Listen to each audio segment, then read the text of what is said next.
My husband took brutal revenge when he found out about my biggest lie. Hey Reddit, longtime user of this app, but I've never really posted anything personal on here. I think my story is worth sharing. I cheated on my husband, and the moment my husband found out, he hid the fact that he knew, and then brought another woman to our celebration party. And that is why I've decided to make this post. My name is Emily, and I'm a 33-year-old woman. I've been married to my husband Alex, who is a 35-year-old man, for about 6 years. Alex and I met in college, and we instantly hit it off. Our first date was magical in a way. Alex had planned everything meticulously, from the cozy Italian restaurant with dim lighting to the bouquet of flowers he brought. I remember feeling a flutter of excitement when he approached me, a charming smile on his face. We talked for hours about everything and nothing. He was a great listener, and he made me feel like my thoughts truly mattered. There was a moment when our eyes met, and I felt a connection that I had never experienced before. After dinner, we took a stroll in the park. The night was cool and the stars shone brightly above us. Alex took my hand and we walked in comfortable silence, enjoying each other's company. He then walked me home. He asked if he could see me again. I said yes without hesitation, knowing deep down that this was probably the start of something special. For our second date, Alex surprised me with tickets to a live music event. It was an artist I had mentioned liking in passing, and he remembered. That thoughtful gesture won me over even more. The concert was amazing, and we danced the night away. Alex's sense of humor shone through as we joked and laughed together. I felt like I could be myself around him, which was a refreshing change. After the concert, we went for a late-night snack at a charming cafe. The conversation flowed effortlessly, and I found myself opening up to Alex in ways I hadn't with anyone else. After the night ended, Alex walked me to my door and asked if he could kiss me goodnight. It was a perfect end to a perfect evening. On our third date, Alex took me on a picnic in the park. It was a beautiful sunny day, and he had prepared a basket filled with delicious food and wine. We found a quiet spot under a tree and spread out a blanket. We enjoyed our meal, and we talked about our dreams and aspirations. Alex shared his passion for his work and his plans for the future. I was impressed by his ambition and drive. After lunch, we went for a walk around the park. We laughed and joked, enjoying each other's company. It felt like we had known each other for years, not just a few weeks. As the sun began to set, Alex took my hand and led me to a secluded spot overlooking a pond. He wrapped his arms around me and we watched the sun disappear below the horizon. It was a perfect day, and I knew then that I had fallen for Alex. For our fourth date, Alex planned a day trip to a nearby town known for its scenic views and charming cafes. It was a spontaneous and adventurous choice that I found exciting. We started the day with a scenic drive, chatting and enjoying each other's company. When we arrived, Alex suggested we explore the town on foot. We wandered through the cobblestone streets, stopping to admire the architecture and browse in the quaint shops. For lunch, we found a cozy cafe and sat outside, savoring the local cuisine. The conversation flowed easily, and I felt a deep connection with Alex. After lunch, we decided to hike up to a nearby viewpoint. The hike was invigorating, and the view from the top was breathtaking. We sat on a bench, catching our breath and taking in the beauty around us. After the night ended, we started heading back to the car, tired but happy. For our fifth date, Alex planned a romantic evening at a rooftop restaurant overlooking the city skyline. I was excited about the date. The view was breathtaking. As we stepped out onto the rooftop of the restaurant, I couldn't help but feel a rush of excitement. The view was breathtaking, with the city skyline stretching out before us, bathed in the warm hues of the setting sun. Alex had planned the perfect evening, and I was looking forward to spending more time with him. We toasted to our growing relationship, the clink of our glasses blending with the soft music playing in the background. The ambiance was magical, and I felt a deep connection with Alex as we sat there, enjoying each other's company. During dinner, Alex surprised me with tickets to a show I'd been wanting to see. His thoughtfulness touched me, and I couldn't wait to experience the show with him by my side. After dinner, we took a leisurely stroll through the city, hand in hand. We talked about our hopes and dreams for the future, and I felt grateful to have found someone as caring and understanding as Alex. We made our way back to the car, and I felt a sense of contentment and happiness wash over me. I knew at that moment that I was falling in love with Alex, and I couldn't wait to see where our relationship would take us. Alex was incredibly driven and ambitious, even while still in school. He was freelancing and involved in many projects, which only added to his charm. It was clear he had a bright future ahead of him, and I admired his dedication. One evening after we had dinner together, Alex brought up the idea of us moving in together. He expressed how much he enjoyed our time together and how he saw a future with me. I was thrilled by the idea and agreed wholeheartedly. Moving in with Alex felt like the next natural step for us. We spent weeks packing up my things and getting our new place ready. Moving in together was an exciting yet challenging step for Alex and me. We were both used to having our own space and routines, so merging our lives into one household took some adjustment. One of the biggest struggles we faced was merging our belongings. We both had accumulated a lot of stuff over the years, and trying to find space for everything in our new place was a challenge. We had to decide what to keep, what to donate, and what to throw away, which led to some disagreements and compromises. Another struggle was dividing household responsibilities. We both had busy schedules, so finding time to clean, cook, and run errands was difficult. We had to sit down and come up with a schedule that worked for both of us, which required a lot of communication and compromise. Despite the struggles, moving in together ultimately brought us closer. We learned to compromise, communicate better, and appreciate each other's strengths and weaknesses. It was a learning experience, but one that strengthened our relationship in the end. Alex then graduated and embarked on his professional journey. I was still working towards completing my degree. His graduation ceremony was a proud moment for both of us, but it also marked the beginning of a new chapter in our lives. Alex, being 2 years ahead of me, had a head start in the job market. He landed an amazing job right after graduation, which was a testament to his hard work and dedication. Of course, I was thrilled for him and proud of his accomplishments. As an artist, my path was a bit different. I was passionate about my work and hoped that one of my paintings would help me break into the art world. I spent hours in my studio, pouring my heart and soul into my art, hoping that someday it would pay off. Despite our different career paths, Alex was always supportive of my dreams. He encouraged me to keep pursuing my passion and never gave up on my dreams. His unwavering support meant the world to me and gave me the strength to keep going, even when things got tough. Months passed after my graduation, and I found myself grappling with the harsh reality of the art world. Despite all my efforts to promote my work through social media and other channels, I hadn't yet achieved the breakthrough I had hoped for. It was a very difficult time for me, and I had to watch as Alex shouldered the financial responsibilities while I struggled to make ends meet with my art. Alex, being the supportive boyfriend he was, gently suggested that I consider getting a part-time job or exploring opportunities in the art field to supplement our income. He wanted to ease the burden on me and ensure that I stayed active and engaged while pursuing my passion. However, I couldn't bring myself to accept his suggestion. I felt that taking a part-time job would be beneath me and a compromise on my artistic integrity. I was still holding out hope for my big break, believing that it was just around the corner. Despite Alex's encouragement and support, I couldn't shake off the feeling of disappointment and frustration. I was determined to prove myself as an artist and refused to give up on my dreams. I remember the day vividly, the day Alex proposed. It was a beautiful spring afternoon, and we had decided to take a stroll in the park near our apartment. As we walked hand in hand, enjoying the sunshine and the gentle breeze, Alex suddenly stopped and turned to me, a nervous but determined look in his eyes. He began to speak, his words filled with love and sincerity, expressing his deep feelings for me and his vision of our future together. And then he got down on one knee and pulled out a small box from his pocket. My heart skipped a beat as he opened the box to reveal a stunning ring, sparkling in the sunlight. He asked me to marry him, and in that moment I was overcome with emotion. Tears welled up in my eyes as I nodded eagerly, unable to find the words to express my joy and love for him. Alex slipped the ring onto my finger and we embraced, knowing that our lives were about to change forever. It was a magical moment, one that I will always cherish. Planning our wedding was both exciting and stressful. We wanted everything to be perfect, from the venue to the decorations to the guest list.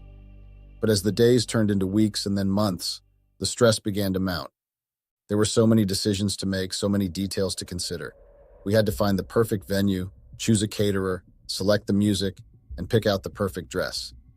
And then there were the inevitable disagreements and compromises that come with planning a wedding. Despite the stress, we tried to enjoy the process and keep sight of the reason why we were doing all of this, which was for us. On our wedding day, everything seemed to fall into place perfectly. The sun was shining, The sky was clear, and there was this feeling of joy and excitement in the air. I remember getting ready with my bridesmaids, the anticipation building with each passing minute. When I finally walked down the aisle and saw Alex waiting for me at the altar, I felt this rush of emotions, happiness, love, and gratitude. The ceremony was beautiful and heartfelt, filled with laughter and tears.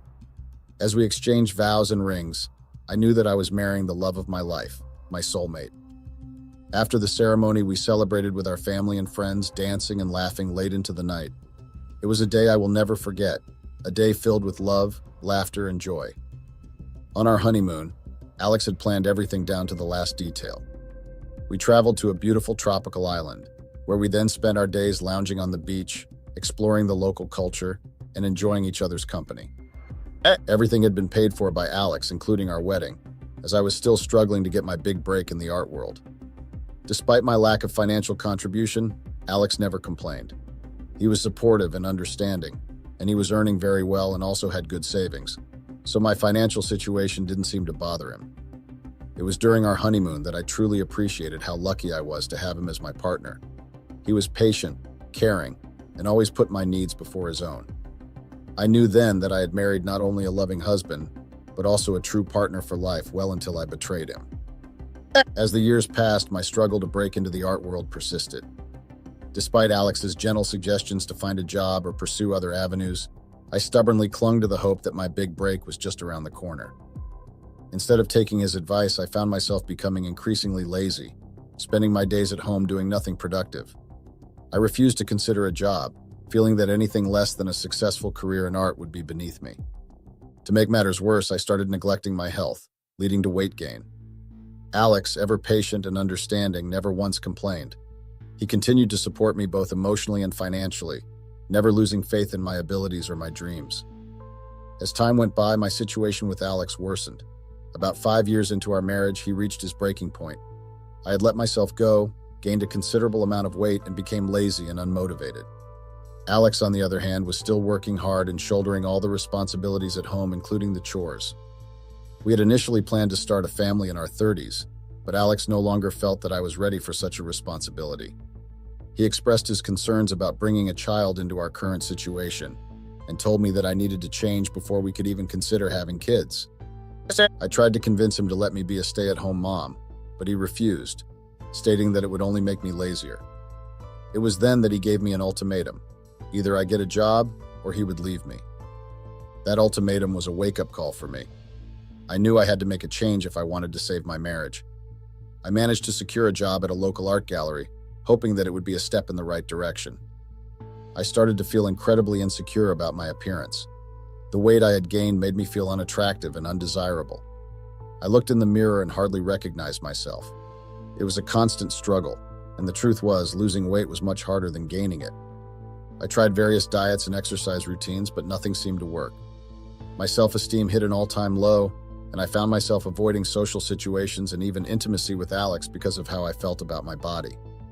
It was a difficult and lonely time for me, and I felt like I was losing myself more and more each day. Working at the art gallery was a breath of fresh air. The staff was friendly and welcoming, and I quickly made some fast friends among my co-workers. Despite enjoying my job, I couldn't shake off the resentment I felt towards Alex for forcing me to start working. I felt like he had taken away my freedom and independence. But then, there was James. James was the owner of the art gallery, and he was unlike anyone I had ever met. He was charming, charismatic, and incredibly kind. He made me feel beautiful and desirable, something I hadn't felt in a long time.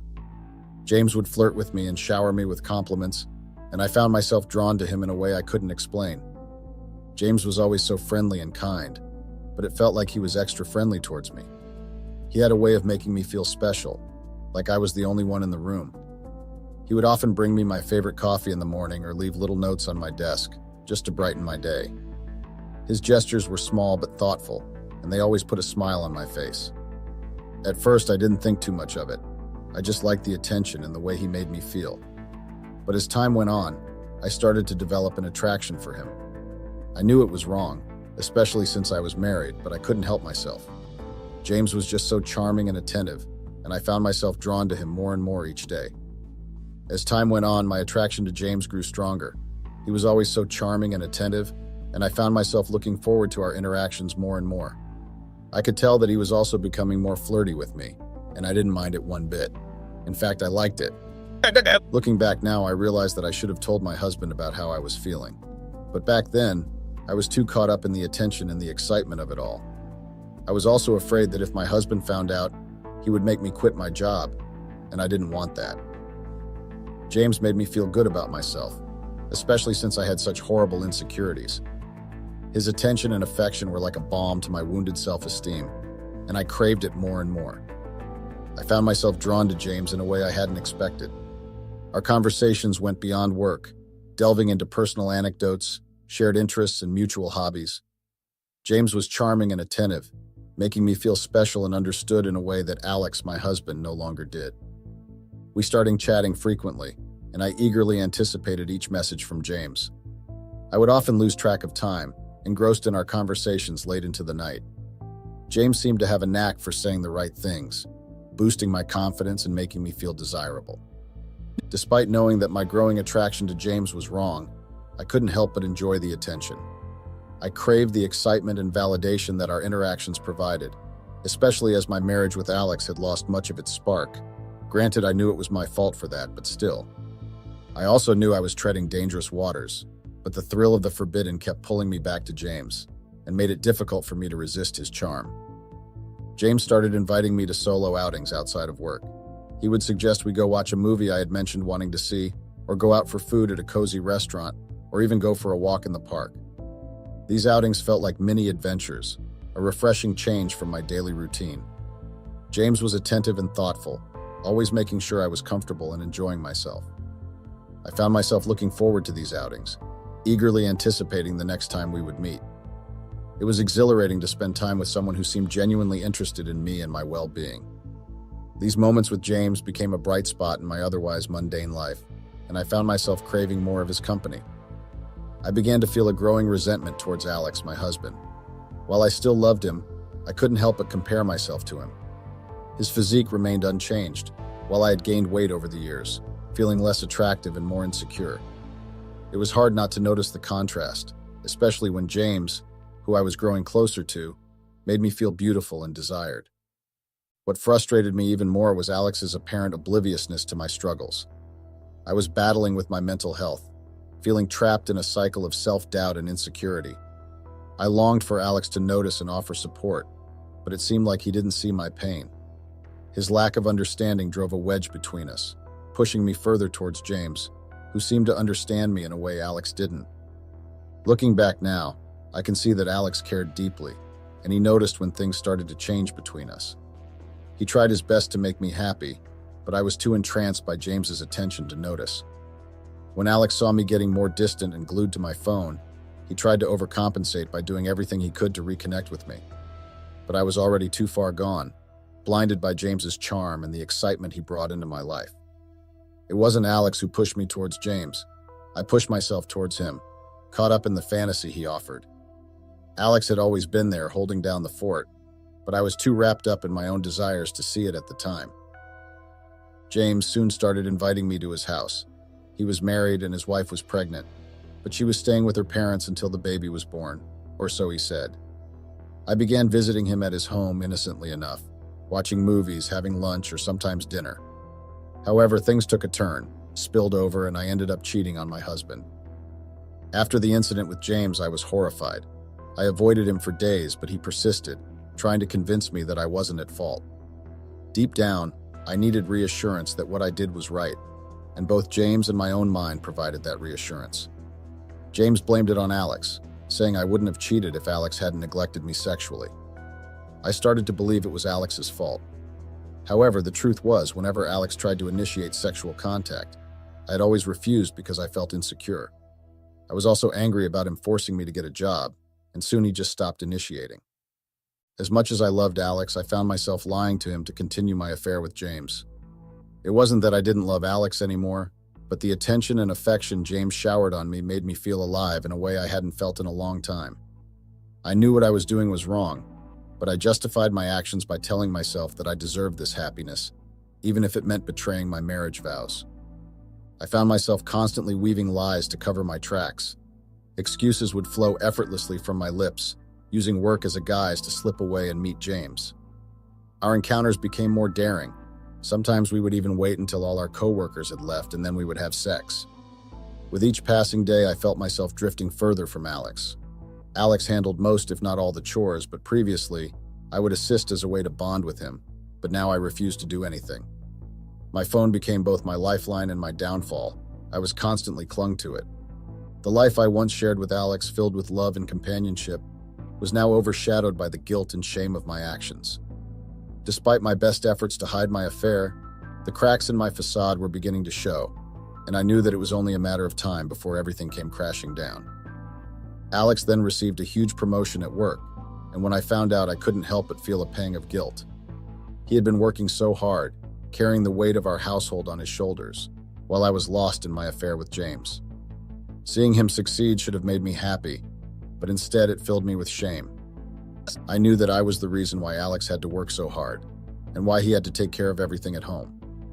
While he was out there making a name for himself, I was chasing after James and his attention, neglecting the man who had always been there for me. Even though I felt guilty, I couldn't bring myself to end things with James. I was addicted to the attention and affection he gave me, even though I knew it was wrong. I tried to justify my actions by blaming Alex for neglecting me, but deep down I knew it was my fault. Alex's promotion brought a substantial increase in his earnings, nearly 4 times his previous salary. The significance of his achievement was not lost on me. It was a remarkable milestone in his career, a testament to his hard work and dedication. And despite my own personal struggles and guilt, I couldn't help but feel a sense of pride for him. In celebration of his promotion, Alex suggested that we host a celebratory party to reconnect with our friends and family, many of whom we hadn't seen in quite some time. I agreed, eager to share in his success and enjoy a moment of happiness together. It seemed like the perfect opportunity to put aside our troubles and focus on the joyous occasion. Little did I know, the party would be a turning point in our relationship, one that would change everything and reveal the secret lie I had been living. As the party planning progressed, I couldn't shake off the feeling that something was off with Alex. He seemed more distant and cold, which was a stark contrast to his usual warm and affectionate self. Despite my own distance and the fact I was busy with my affair with James, Alex had always made an effort to bridge the gap between us. However, it was becoming increasingly clear that he was no longer trying as hard. I tried to brush off my concerns, attributing his behavior to stress or work-related issues. But deep down, I knew there was more to it. His actions spoke volumes, and I couldn't ignore the growing sense of unease that had settled in the pit of my stomach. I began to wonder if he had somehow found out about my affair, but I pushed those thoughts aside because I was unwilling to confront the truth. As the celebration party drew closer, Alex's behavior became even more perplexing. He bought an expensive car and began talking about purchasing a new house, which excited me, but also left me feeling surprised and somewhat saddened. Alex had a habit of buying everything in pairs, and he had been the one to purchase my current car. It was in his name, as he had paid it off and it was under his insurance. I brought up the idea of getting a new car, hoping to match his excitement for our future plans, but Alex brushed me off, asking what I did with my paychecks. While he covered all our bills, I didn't earn much, and what little I made was often spent on things I liked. Saving was a challenge, and I felt a pang of disappointment that he didn't see my desire for a new car as valid. As I was still struggling with Alex's increasingly cold demeanor, which was a huge contrast to his usual warmth, he surprised me further by withdrawing all his money from our joint account. I was shocked and confronted him about it, but he calmly explained that he had thought about it extensively and believed it would be better if we had separate accounts. He suggested we use the joint account solely for bills. I was taken aback by this sudden change, but I didn't protest. Doing so would have raised suspicion, and I was already dealing with feelings of confusion and unease about the state of our relationship. For the party, I made sure to invite all our friends and family. Alex even insisted I invite James and my coworkers. I obliged, wanting to show off the life we had built together. I even took the time to shop for really good clothes, conscious of what people who hadn't seen me in a while would say when they saw how much weight I had gained. The night of the party, everything was going pleasantly fine, but Alex was running a bit late. I texted him and he said he assured me that he would be there soon. He said he had just gone to pick someone up. I was puzzled as no one had asked for a ride to our place. I texted him back and asked who, but he didn't reply back. When he finally arrived, I was shocked to see that he wasn't alone. He had brought another woman with him, and she was hanging on to him closely, like a leech. The woman was someone I knew from Alex's workplace. I had only met her a few times before, but I'd always felt insecure about her, as she seemed to have a close relationship with Alex, and it was obvious she wanted him. I had told Alex to cut her off, and he did. He even told her he would like their relationship to only be professional, and she accepted. So seeing her at the party, looking beautiful and skinny, only intensified my feelings of insecurity. As I stood there watching Alex with the other woman, a mix of shock, embarrassment, and confusion washed over me. I couldn't believe he had brought her to our celebration party, especially when he knew how insecure I felt about her. We didn't invite her to the party, so why had Alex brought her? She was someone I knew from Alex's workplace, and she always seemed to be overly friendly with him, laughing at his jokes, finding excuses to touch him, and even calling herself his work wife. I mustered up the courage to approach Alex and ask him what the fuck was going on. But instead of giving me a straight answer, he just laughed it off and said something about me inviting my boyfriend, implying that he was just bringing his girlfriend in return. In that moment, everything clicked into place. Alex must have known about my affair with James all along. That explained his recent coldness and distance, as well as his sudden decision to withdraw all his money from our joint account. I felt a deep sense of guilt and shame for betraying Alex's trust, and for letting things spiral out of control. As the awkwardness thickened, I felt tears welling up in my eyes. The party that was supposed to be a celebration had turned into a nightmare. Alex didn't seem to care about the tension he had caused. He walked over to James and greeted him, even extending a handshake. James looked uncomfortable and slightly frightened, sensing the tension in the air. Then in front of everyone, Alex addressed James, saying, "You're the boyfriend, aren't you? Hi, I'm the husband." The room fell silent, and I could feel everyone's eyes on me. My in-laws started glaring at me, and I felt like I wanted to disappear. My secret was out, and I was humiliated beyond words. I burst into tears, overwhelmed by the embarrassment and shame of being exposed in such a public manner.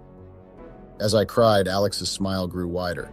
He then turned to the guests and announced that the party was over, apologized for the abrupt end, and promised to explain everything later. He ushered everyone out, and they left, shooting me accusing glances. I felt the weight of their judgment, knowing they blamed me for the evening's debacle.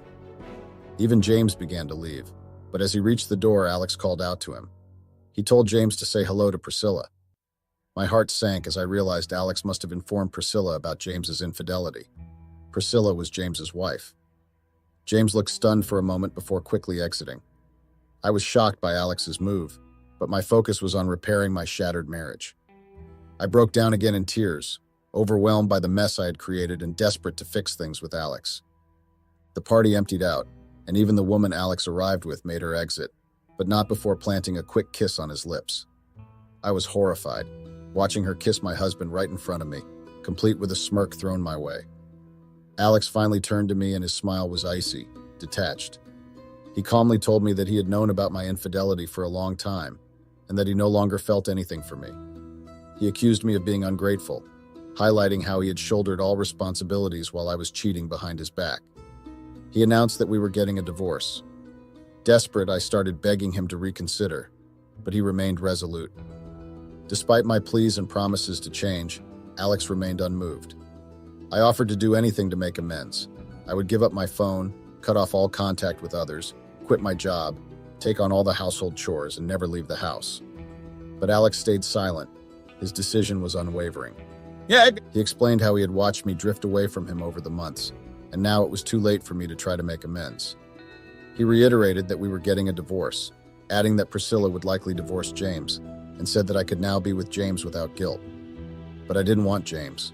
I loved my husband. James was just a temporary escape and a temporary source of pleasure, while Alex was the one I truly loved. Alex's words hit me like a ton of bricks.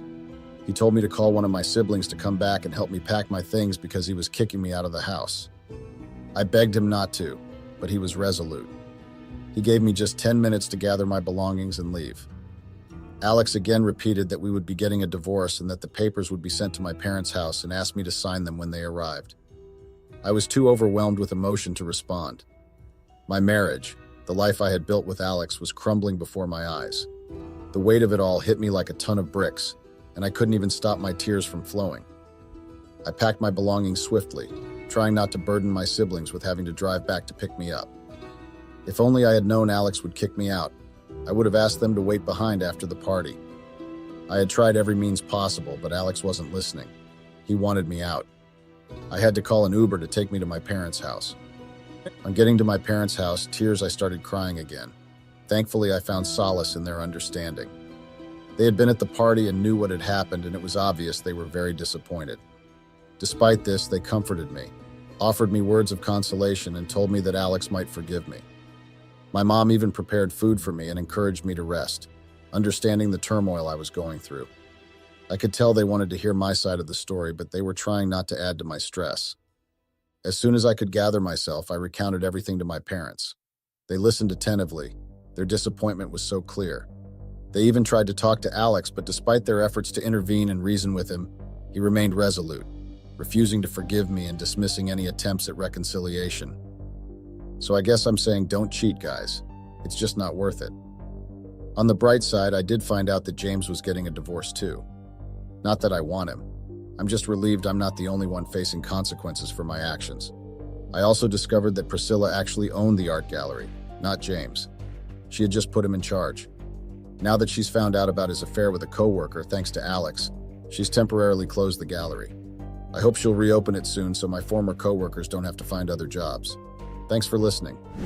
So my, male 47 husband and I, female 37, met at one of the Living Legends live performances, which was AI Green's Soul concert that was held in Orpheum Theater, LA, in the year 2020. He was sitting on a seat next to mine, so as we listened to the lovely soul music that Mr. Green was performing, we discussed how great he was and how his songs always find a way to connect to the heart.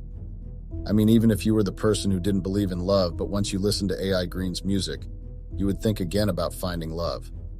Mike was a very smart, handsome, and funny man to be around. You know when you just connect with someone on the first day of seeing or meeting them? That was me and Mike. We just clicked, you know. We had a lot in common and our goals collided. He was that missing piece I've been looking for all those years. That time we were having a very great night. AI Green was and still is my favorite soul and R&B singer. To me, I think he will remain a legend no matter what. So when the concert was done, we went out together, still continuing with our discussions until he asked that we go to the nearest opened restaurant to grab something to eat, so I agreed. We talked a lot about Mr. Green and how his songs always find a way to connect to the soul. We ended up exchanging numbers. I didn't know that I would meet the person I had thought I would spend the rest of my life with at my favorite singer's live concert. Well, we had a very same taste when it came to music. We both loved soul and R&B. I think that was how we just clicked. A day later, he called me saying he was checking in to hear if I had arrived well at home, which was a very great gesture and so sweet of him. I was not even expecting his call anytime soon, but he did call, and I was surprised yet charmed. So he asked to see me when he comes back from his business trip. I couldn't believe that he would go to a night concert while he still had to go on a business trip. When I asked him that, he just replied by saying, I would miss everything but not AI Green's concerts, especially if they were around LA. I would rather miss my business trip flight than not to attend the Legends live concerts. I didn't expect his answer, but I understood him. So I agreed to see him when he came back, and he promised to check up on me whenever he gets time since he was going to Africa. From that day, I couldn't stop thinking about him. I mean, there was this connection that I felt when I would speak to him. His voice was like a cure to my sickness, you know. I would feel my heart beating fast and getting butterflies whenever he would call me. Was I falling for the guy? Well, I think so. I mean, who wouldn't? His voice alone would make a woman melt, especially his morning voice. I was falling in love with it every single day. We became friends. He would tell me a lot about his future plans and what kind of a woman he wanted in his life. So after a month, he came back and he kept his promise. Mind you, I had thought he was going to forget or make a lame excuse, but he didn't. Our first official meetup was great. I got to see him live during the day since the first time we met, and it was at night. And to say he was handsome would be an understatement. You wouldn't see that he was in his 40s already. He was aging so well, like fine wine. Though we would talk over video calls, but it wasn't the same as seeing him in front of me, you know. I couldn't even speak more than 3 words with him because I was so glued to his handsomeness. His perfectly shaped face, nicely trimmed mustache, perfect white teeth, and to top it all, he had deep dimples, which made him look sexier. I was really charmed. His dark caramel self was one thing I would find myself staring at him with so much admiration, especially when he smiles or laughs and his one dimple gets visible, and it turned me on. I know it sounds creepy, but I had that thing, that special thing for dark caramel skinned people with dimples, either males or females. I just find them beautiful. Especially since I was light caramel without any dimples. I lived my desires to dark caramel people that I am used to. Anyway, our bond grew fonder each passing day. We first went on dates as friends or people who enjoyed each other's company, which went on for 3.5 months because I remembered the day he told me that he was too old to be playing hide and seek, playing friends like these. He confessed his feelings for me on the 4th of July. I couldn't believe it, you know. I also had some feelings for the guy, but I got comfortable with the fact that he was not going to make any move on me. Even though we would sometimes kiss here and there, help each other intimately here and there, but I thought that was just going to be it. I mean, I somehow saw myself as a person who was not on his level or his type of person he would date or even get married to. He was too perfect, and I, on the other side, had a very bad history when it came to dating. You know, the way Mike was speaking, I was taken back and charmed. Mind you, I had just recovered from a very abusive and controlling fiancé who, I thank God every day for taking me out of that relationship because it was bad. Not like bad, but yeah, bad, because one of my past partners were very toxic and abusive. Luckily, I managed to break through it. While the other one broke off our engagement because I was a very sloppy person. I would make mistakes and sometimes do things that would jeopardize our relationship, and somehow feel like I was still in that toxic relationship. So I was somehow scared and not sure about my ex-husband, love confession. Not because I didn't feel the same way as him, but because I didn't know if I would be a good partner to him. He even told me that he wanted a life partner, meaning that person was actually looking for someone he would marry and grow old with. And I didn't think I was fit to be in that category, so I told him that I would think about his love proposal. I had a talk with my aunt, who was the one who played a role of being a parent to me ever since both of my parents passed on. My aunt assured me that nothing would happen, even though I had doubts about myself, you know, but she told me to give myself a chance to love. A day later, I called Mike and asked for a meeting with him. Luckily, he agreed. So we met and talked, well, more like I talked. I told him about my past failed relationships and my fears, which he actually understood because I didn't expect him to understand, but he surprised me.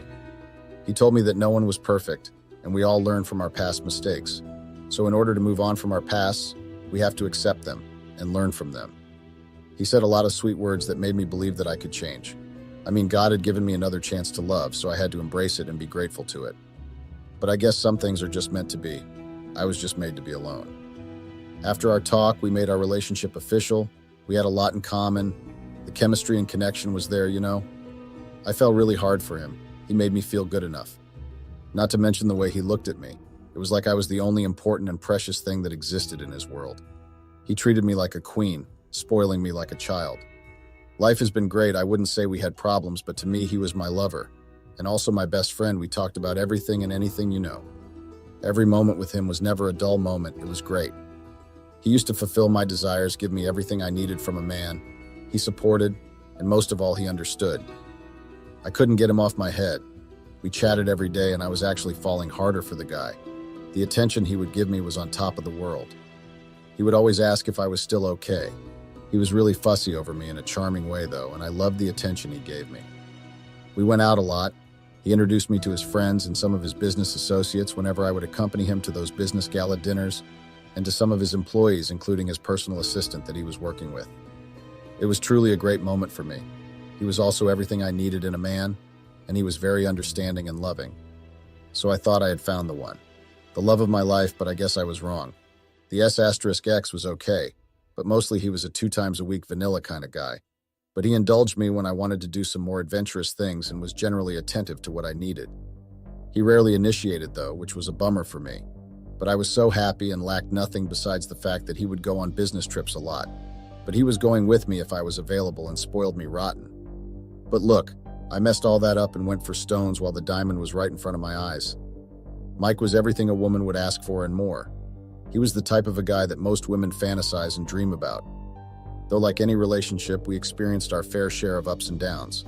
However, a small mistake would soon test the strength of our bond in an unexpected way.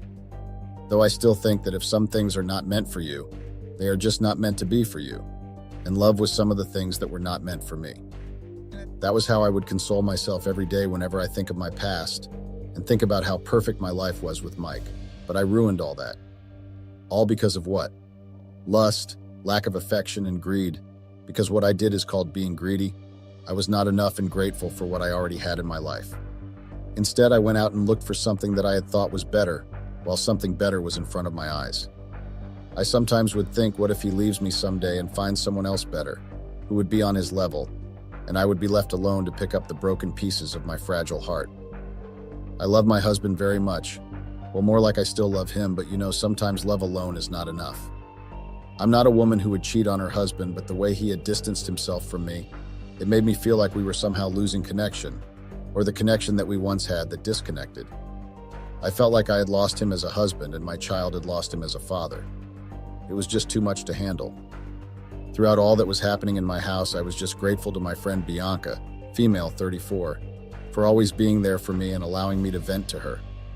I really don't know what I would have done or where I would have been if she was not there.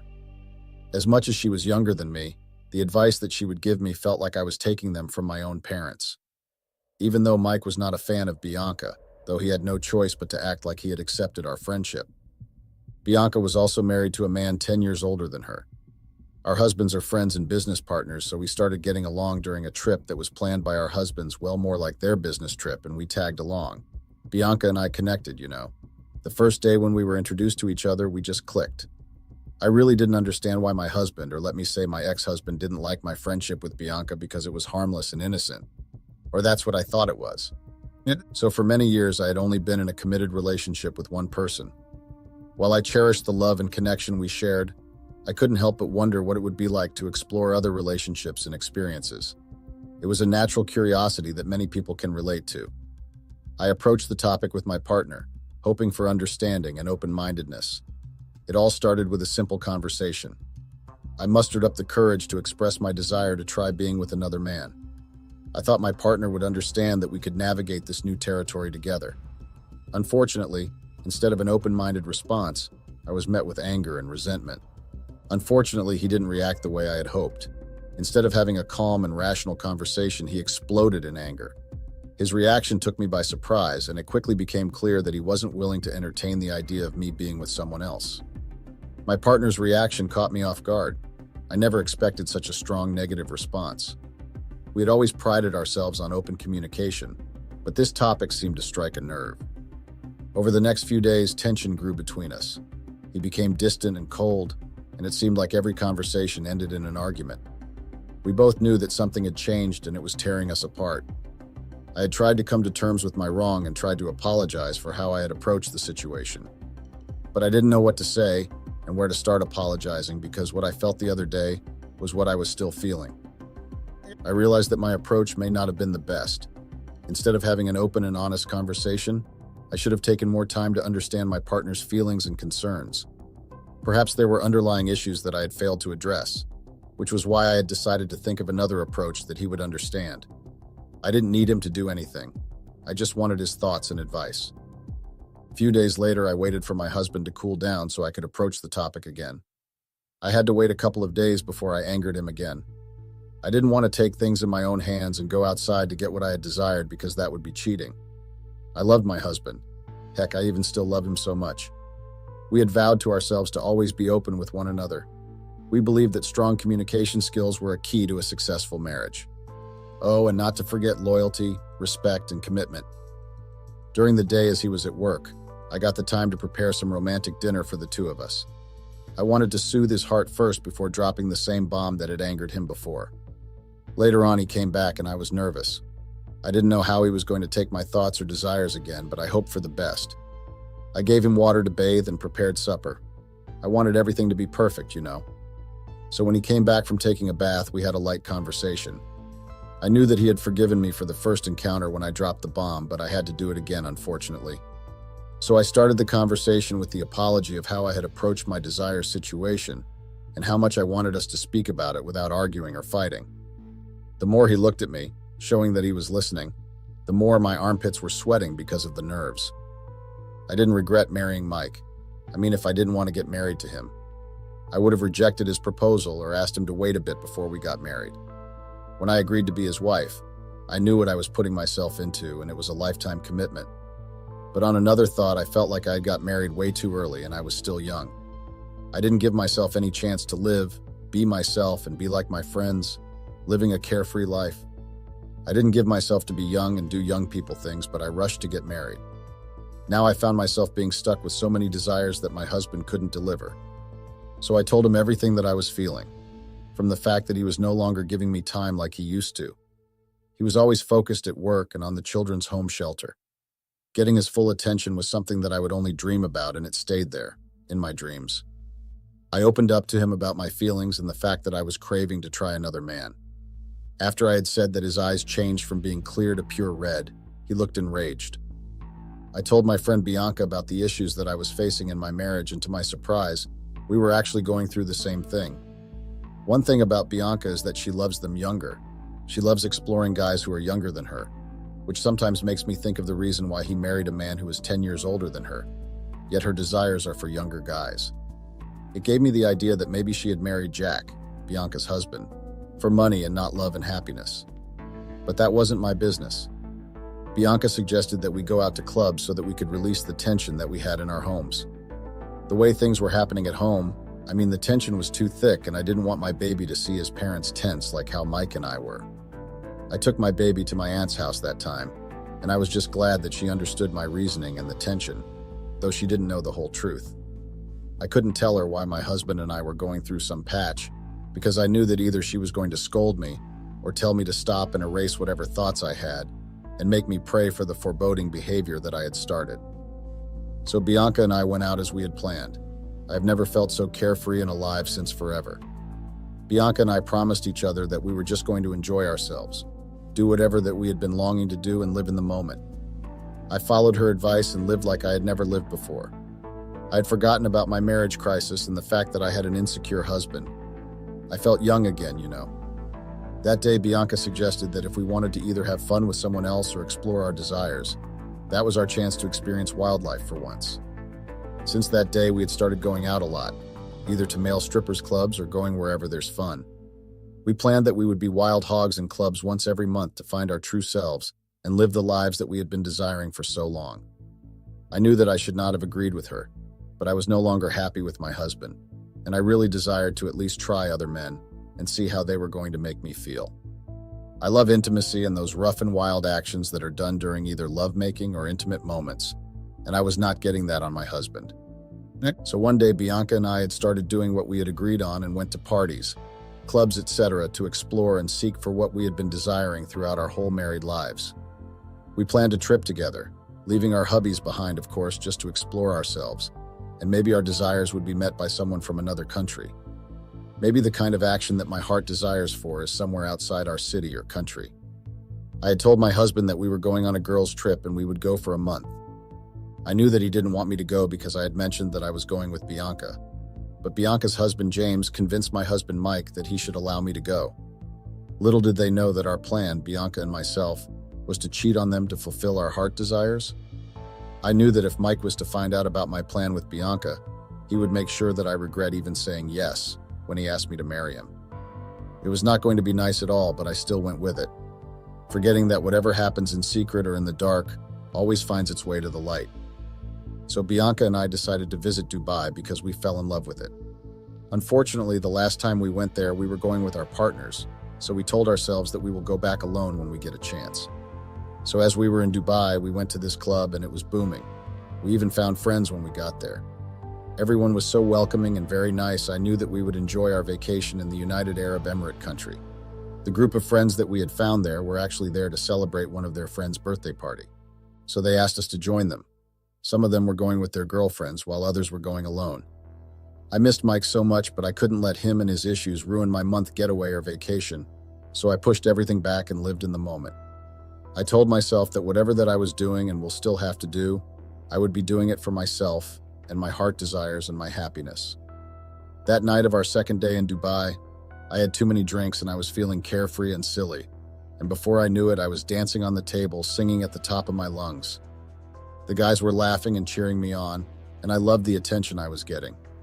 I was letting my wild and happy self loose a little. I would even kiss some guys here and there while Bianca was just sticking to one guy that was there. As much as we knew that our actions were wrong, but we didn't want to accept that. And we told, or let me say, we lied to ourselves so bad to a point that we became nonchalant and ignorant and didn't even think about the consequences that we would face for what we did. We just lived in a moment, you know. As I was busy dancing and having fun, I saw this guy by the bar of the club that we were in. He had piercing blue eyes and a charming smile. He was standing at the bar, watching me with interest, and I couldn't help but feel drawn to him. I know it was wrong, but I couldn't resist. He kept looking at me with his sexy eyes. I decided to stop dancing and catch my breath, so I went to the bar to get water because I was too sloshed. He came over to the side where I was getting my cold water, and he introduced himself as Michael. He was even more charming when you looked at him closer. I didn't believe him because I knew myself that when it came to dancing, I had 2 left feet. But I managed to make a plan and move my body whenever I am in the moment or tipsy or drunk. I don't remember much of what we talked about, but I do remember feeling alive and carefree for the first time in months. It was exhilarating, and I couldn't help but wonder what it would be like to be with Alex. But as soon as the thought crossed my mind, I felt a pang of guilt. I knew I was with Alex, and I loved him. It was just that he was going through some things. I don't remember much of what went down. You know, whenever I complained to him about missing him, he would always remind me that he was doing what he was doing for us so we could spend our lives together, and that everything is over his control. Some of the things he had said, I didn't understand them, like he was doing whatever he was doing for us. My mind kept asking that if he didn't date me or became friends with me on that festival or show that we were in 5 years ago, who would he tell those excuses because we met at the concert that was even out of the city that I lived in? Yes, he was good at what he does, and he was a very focused person when it comes to his business, but I needed his 1 hour spending time with him. We would fight a lot about his time management and the lack of attention, but I knew that love was there. I would be lying if I said Mike loved me less. That guy loved me. He loved me for me, you know. He never judged me or looked down on me because I was coming from a lower class than him. Instead, he would always give me guidance and motivation to work hard so I can live the dream that I had, which is to make myself happy at all times and make sure to prioritize myself and know my worth. Mike and I really loved each other, but it was never enough. I was not getting enough of what I had desired. I love my man so much. Heck, I still love him so much, and I knew he loved me. But when it came to time and its management, he was failing dismally. I didn't know if he was doing all that to please his ego or himself, or I don't know how I can even put it, but what he was doing would push any woman in his life away because it was sickening and cannot be tolerated. Even in the bedroom, he was slacking, which made me think that my husband had maybe reached his menopause and his tool was no longer working like before. I mean, the man was 10 years older than me, so it was possible. The party was a blast. It was epic to a point that I didn't even think about Mike. I had forgotten that he even existed. I had so much fun. So there were some guys that were there. Apparently, they had come to Dubai for a vacation since one of their friends and his girlfriend were sharing a birth month. Everyone was enjoying themselves at the party, and the girls didn't have any problem. They had such good company and a vibe. Other guys kept coming, and all of a sudden we were so many, like maybe 15 or 20. That time my husband was not available, so why not spend the night with the strangers because we were having so much fun? Did I commit a crime for doing that? The guy suggested that we go to the nearest hotel to continue with the party. I didn't have a problem moving the party with them to the hotel. When we got to the hotel, the party continued and we had so much fun. I noticed a familiar face in that hotel, and I think it was one of Mike's friends or employees or whatever. But I knew that he looked pretty much familiar even though I was really out of it. But I wouldn't have mistaken that face no matter how intoxicated I was. The party went on till the following day. Everyone was out of it. But something happened that night, and I do not remember it because I was really blackouted. One thing I remember was when we were playing spin the bottle to increase the fun, and I would kiss or hand job the guys that I was pointed with. I was avoiding to be more intoxicated, and Bianca, on another hand, had disappeared with some guy. The following morning, I woke up hoping that I would see my friends so we could all go home together. But to my surprise, I woke up with 3 strangers in bed. The worst part was that these strangers were butt naked. I panicked thinking I had been molested, but when I touched myself, it showed that nothing was done to me. Like no intimacy was done, but I had a couple of hickeys on my neck and boobs. Our trip came to an end, and I would say that we had fulfilled all our desires with my friend. I had missed home, you know, and my heart yearned for my husband. I was tired of changing men like I was changing underwear. Another thing, there was a day when I couldn't find Bianca anywhere. When I say anywhere, I mean the whole city that we were visiting. You know when you are scared and panicky, You sometimes do things without thinking. James, Bianca's husband, had given me his business card and made me swear to look after his precious wife because she meant a lot to him. You know, when desperate times called for desperate measures. I found myself calling James and told him what had happened, but obviously I lied about the men's cases and the reason for us to be in Dubai.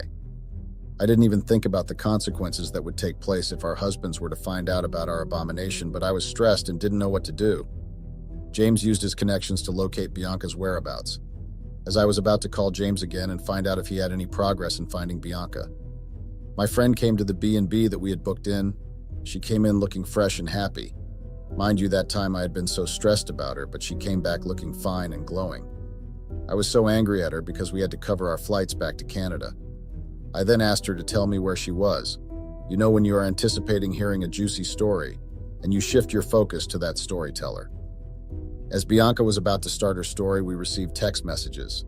And I received a text message from Mike while she received a call from James. I don't know how Mike found out about everything that was going down in Dubai, but I got a very long text, more like an essay text. He was telling me that he knew the evilness and abomination that I had done.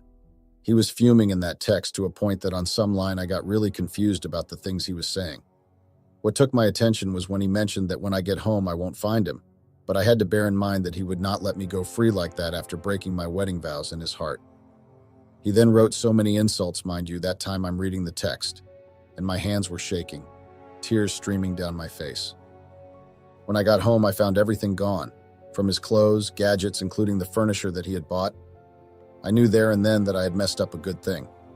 I found the house literally empty with a piece of paper written, "You will regret ever saying yes to my marriage proposal, and I would live happily ever after knowing that I had destroyed you after you had destroyed the only precious thing that we had." A day later, I received divorce papers and a letter that stated that he was taking full responsibility for our baby. A week later, I received a call from Bianca telling me that she was hospitalized because her husband had taken out all his anger on her and told me to check my Twitter. My heart bumped abnormally in the mention of Twitter because I didn't know what was trending. So I logged on to my Twitter account and I saw lots of videos of me and Bianca in Dubai. I was actually the one who was showing more, even the parts where I was hand-making the guys. But what caught my eyes was that I saw Bianca commenting on those videos, painting me as the Queen of Babylon. I just couldn't believe it, you know. My heart was shuddered to a point that I stayed indoors in an empty house with only a bed and cupboards, and a fridge. I wanted to just disappear from the face of the earth and never be found. I didn't know how I would face the world after the disgusting revelations of myself while I was married. Even today, Mike is still making threats and making sure that my life is a living hell. He makes sure to remind me that he has made me the person I am, and he would destroy me at any time. I regret everything you know.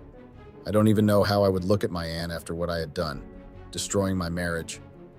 My life just took a drastic turn within a split second. It was supposed to be a great vacation in Dubai with my friend, and it all turned out to be the worst nightmare. There was nothing else to do either than accepting Mike's wrath and revenge. I messed up real bad. I really don't know what to do. I am stuck here and scared. What should I do, because I want to go out and maybe find some psychological help? But I'm just scared. Please help me. I'm desperate. I'm